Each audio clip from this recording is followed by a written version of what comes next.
लाहौर कलंदर्स और मुल्तान सुल्तान्स दोनों टीमों के खिलाड़ी PSL की शान।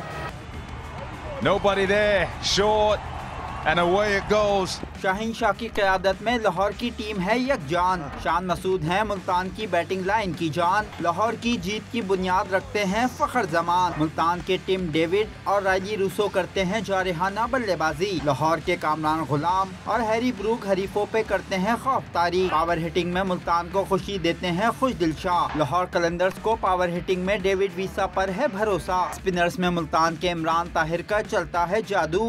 लाहौर के मोहम्मद हफीज भी करते हैं हरीफों को काबू। मुल्तान के पेस अटैक में हैं डेविड विली और शाहनवाज दहानी। लाहौर के जमान खान और हारिस रऊफ बनते हैं बैटर्स के लिए डरावनी कहानी।